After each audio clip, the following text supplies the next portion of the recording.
김경래의 최강 시사.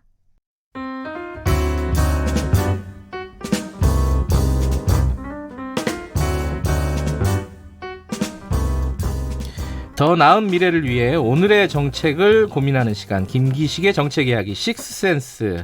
김기식 더미래연구소 정책위원장 나와 계십니다. 안녕하세요. 예, 안녕하세요. 임꺽정이 온 줄 알았습니다.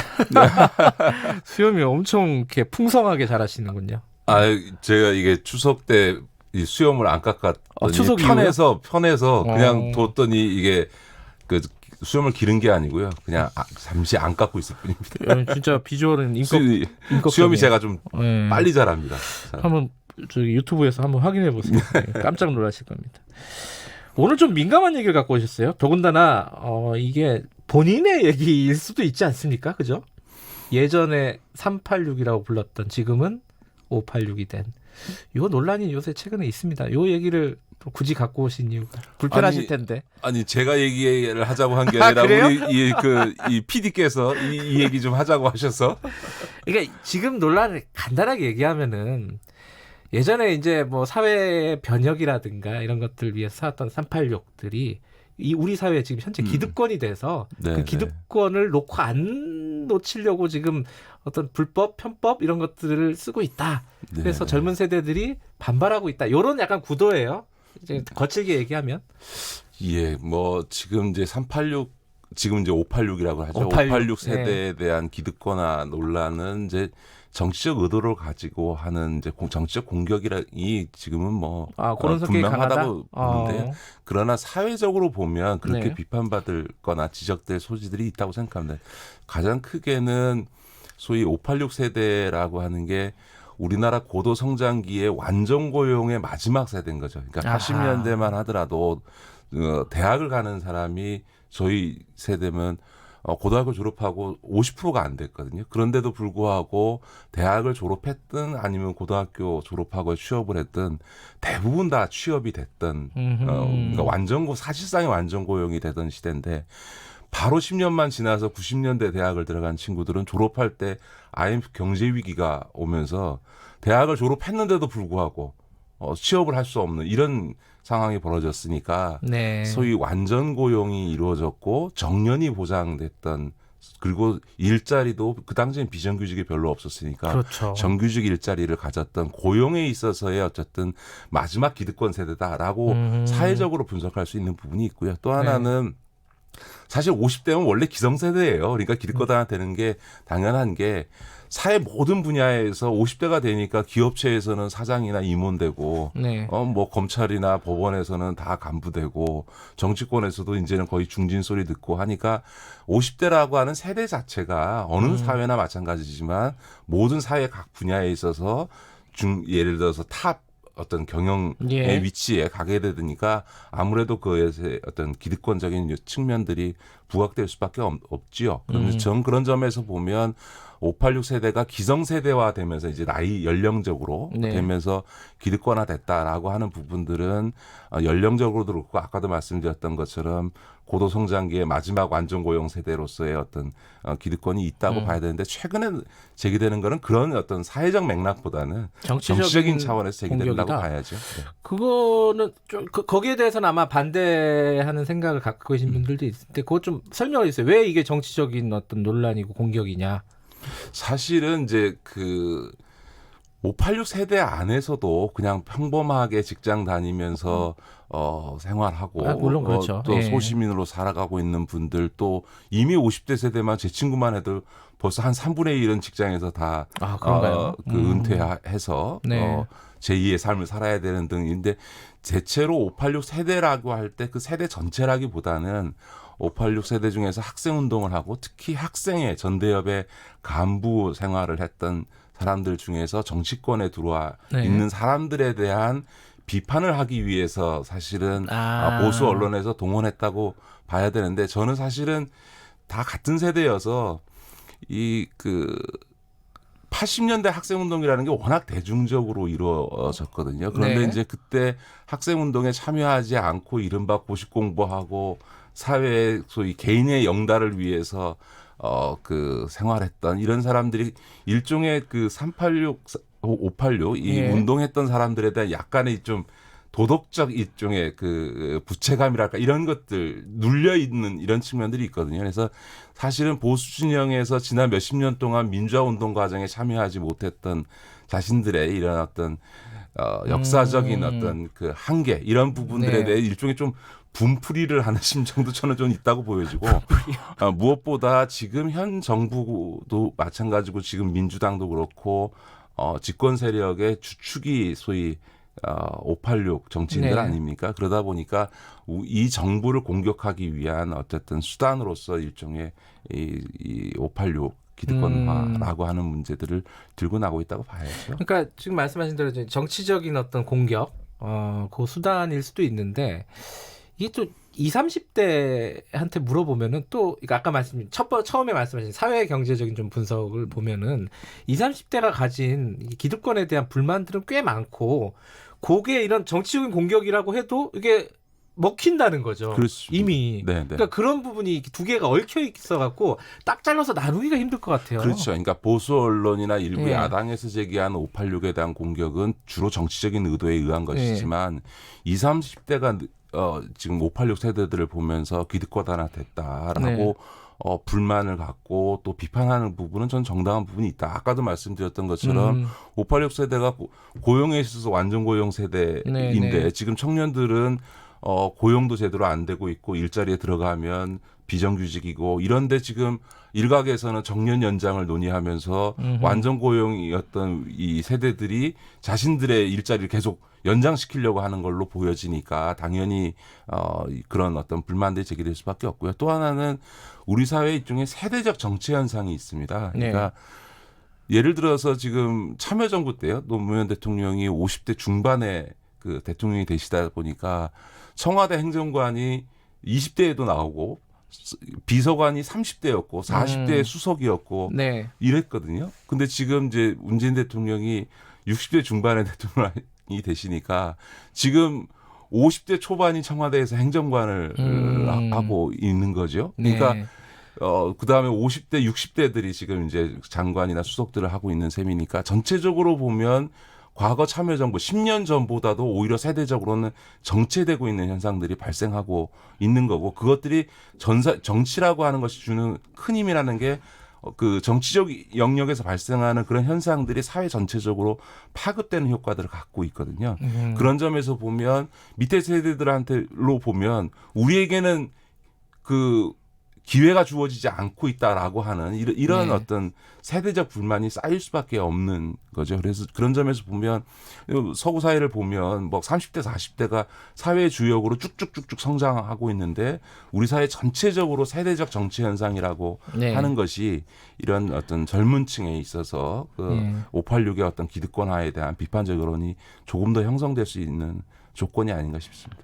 오늘 마침 보니까 중앙일보가 창간기획으로 386을 좀 분석한 지금 586을 분석한 그런 창간기획 기사를 냈더라고요. 여기 보니까 뭐 386 세대 중에 문제가 된 인사들을 쭉 적어놨는데 저는 그 리스트를 보면서 그런 생각이 들었어요.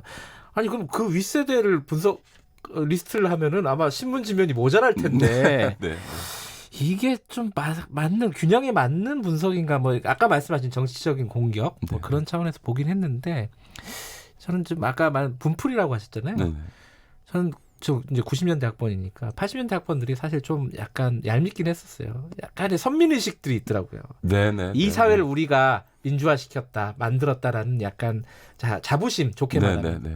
그런 게 있어갖고 좀 보기가 좀 힘든 구석이 좀 있었어요, 사실. 예, 저는 예. 지금 제기되는 586에 대한 비판은 명백히 정치적인 의도를 가진 보수 진영의 정치적 공격이다 이렇게 보지만 586 세대 스스로는 저는 성찰적으로 좀 봐야 된다라고 생각합니다. 정치적으로도 그럴 뿐만 아니라 특히 지금 이제 어려운 상황에 처해 있는 젊은 세대들을 고려한다면 도대체 이 586 세대가 우리나라의 민주화를 이끌어냈던 세대인 건 분명하지만 그 과거 30년 전의 자부심만 가지고 본인들을 방어해서는 곤란하다. 그렇다면 도대체 지금 어려운 상황에 처해 있는 우리 청년 세대들에게 네. 선배 세대들로서 이미 기성세대가 된 586들이 어떤 비전과 역할을 할 것인가에 대해서 네. 고민해 줘야 된다고 저는 생각을 하고요. 그런 점에서 보면 가장 중요하게는 정치적 민주화를 이뤄냈지만 사회경제적 민주화를 586 세대가 못 만들어냈거든요. 그리고 그런 사회경제적 민주화를 586 세대가 만들어냄으로써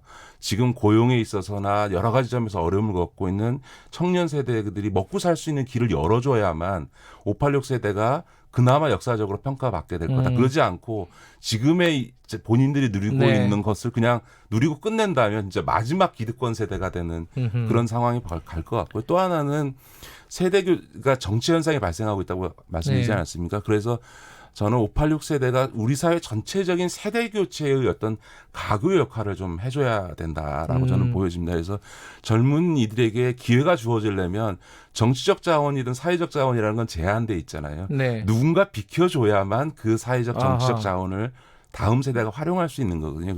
그런 점에서 보면 아직 586 세대가 은퇴할 세대는 아니라고 봅니다. 50대가. 50대니까요. 예. 다만 50대 세대의 역할을 제대로 해서 적어도 586 세대가 60대가 될 때는 다음 세대에게 이게 이 세대가 넘어갈 수 있는 가교 역할을 적극적으로 해주는 이런 게 된다면 저는 민주화에 이어서 또 다른 시대를 만들어냈던 아주 중요한 세대로서 역사적 평가받을 거다 이렇게 봅니다.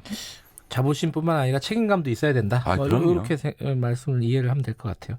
비트코인 얘기도 갖고 오셨는데 길게 얘기는 못할 것 같은데요. 비트코인도 전문가세요? 네. 거의 모든 일의 전문가신 것 같아.